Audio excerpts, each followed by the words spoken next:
Hey everyone, this is Mr. Mirror, and this is going to be a video response to Westside Steve's video on video arcades.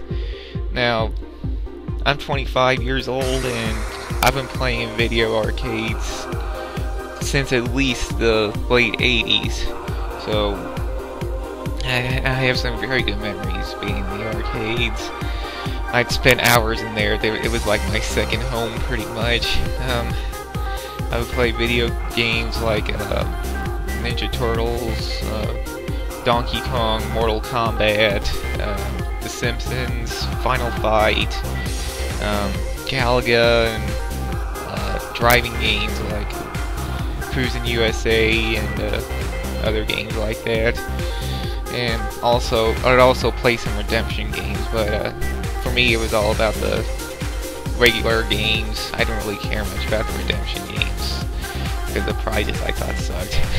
But anyway, I live in Louisville, Kentucky, and there are hardly any arcades over here anymore, and the same could pretty much be said for anywhere else in the country. One arcade I really liked to go to a lot as a kid was called Aladdin's Castle. It was located in the mall, about 5 minutes from where I live now, and unfortunately it closed down. The whole mall closed down a few years ago, but anyway, that arcade closed down a long time ago. So then after that, I would go to another arcade located at another mall over here, and I would spend a lot of time at that arcade. They had games like Marvel vs. Capcom 2, and light gun games like House of the Dead and Time Crisis, and I really like playing those games too. House of the Dead is probably one of my favorite light gun games. And then that arcade closed down. Oh, another thing about that arcade, that at the mall, and they would have like TVs set up suspended from the ceiling, and they would play like video game trailers and music videos and stuff like that, and just the general atmosphere of that place kicked ass. And you also have putt-putt, like Steve said. I used to go to putt-putt a lot. There's still one over here, but it's been ages since I've been there. And all they had was like a mini golf course, and then an indoor area that has a few arcade games. I don't know what games they have now, but like I said, it's been a long time since I've been to putt-putt. So anyway, the second arcade I went to closed down. After that, I would go over to Indiana, and drive over there, and they have a mall over there. The entire second floor of that mall is like an indoor theme park. And they had a huge arcade section over there. You know, I spent hours over in that arcade. They also had indoor mini golf and a movie theater there, and a food court, and a few rides for the little kids. And yeah, I mean, I have some very good memories of the arcades. I even had a few birthday parties there. I had quite a few birthday parties at Aladdin's Castle, and also at Laser Blaze. Laser Blaze is supposedly the largest laser tag arena in the United States, and they have a few arcade games there, and I'd like to go there from time to time and gather some of my friends, and we play some games like House of the Dead. They also have House of the Dead there, and play on the air hockey tables, and I believe they also have skee ball, and what else? Oh, of course we play some laser tag, and those are very good times. And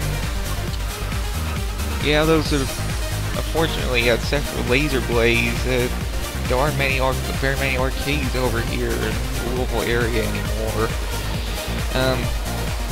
The last arcade I've been to was in Oregon.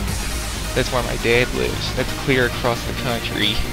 That's the last arcade I've been to, and that arcade is not as small. It's also located in a mall, in a shopping mall, but it's not as big as I'd say it's about the same size as Aladdin's Castle, but it doesn't have the same amount of arcade titles over there.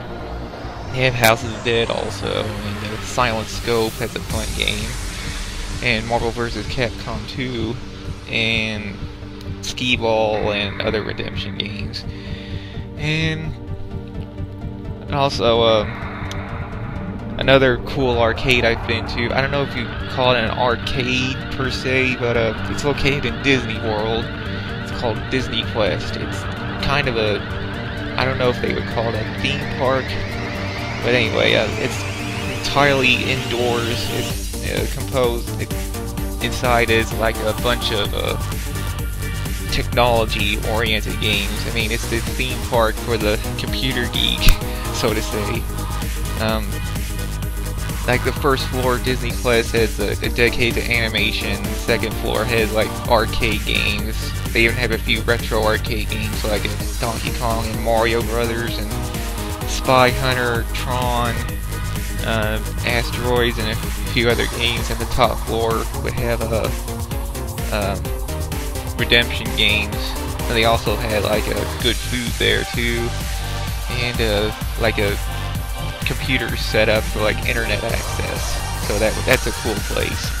And it's probably pretty much my favorite theme park, if you call it that, in all the Disney World. Yep, I choose Disney Quest over the Magic Kingdom Epcot Center any day. Okay, and another arcade that I would like to go to, if you've seen the movie The King of Kong, you know what I'm talking about. It's called Fun Spot. It's located in Weirs Beach, New Hampshire, and I believe that's the largest video arcade in the entire world. And I'm looking at their website here, and they have it's the official home of the American Classic Arcade Museum, and they have like a lot of classic arcade games, fully functional. And in fact, that's where Steve Wiebe set his high score on the Donkey Kong arcade machine there. And they also have like a bowling alley, mini golf, a redemption area. They also have an area section for like more modern arcade games. They even have a tavern in there, so it's like heaven on earth to me. And yeah, I really miss the arcades. I really wish they were back over here.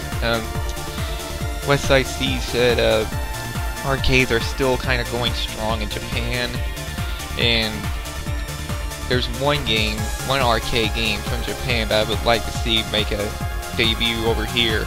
That's the Idolmaster. No-brainer on that one. For those of you who don't know, Idolmaster first started off as an arcade game.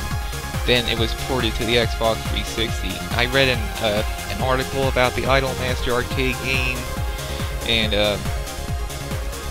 from what I heard, all the Idolmaster arcade games are connected to like a national network, and you can keep track of your score and compare your scores with all the other people across Japan.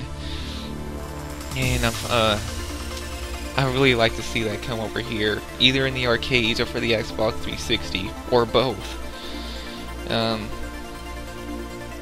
Yeah, I mean, video arcades, I have some very good memories of those times, and better times in my life. And oh, also, there's another arcade I go to visit in Florida, and the way that the arcade works is that you go to the front counter and you paid the cashier for like a 2-hour stay or a 1-hour stay, and then they put a bracelet on you, and then you go on inside and then you can play all the games that you want. They had like let's see, was it Captain America and the Avengers, Mortal Kombat 2, of course, and a few pinball machines. I like to play on pinball machines a lot. Other games like that. You can play all those games for free in that time period that you paid for. So that was a very awesome arcade. Unfortunately, that closed down too, and it sucks. And you have like arcade games on like Xbox Live and PlayStation Network. Xbox Live is Ninja Turtles and Contra and Galaga, Pac-Man, all those other games. I don't know about the PlayStation Network because I don't have a PlayStation 3. But anyway, at least the modern consoles of today give some nod to the arcades of the past and letting people know where video games of today come from and how awesome those games are still to play. And yeah, I really miss the arcades and I wish to make a comeback soon. So that's it. That's my little video. Thanks for listening, and until next time, this is Mr. Mir. Keep on hanging in there, everyone.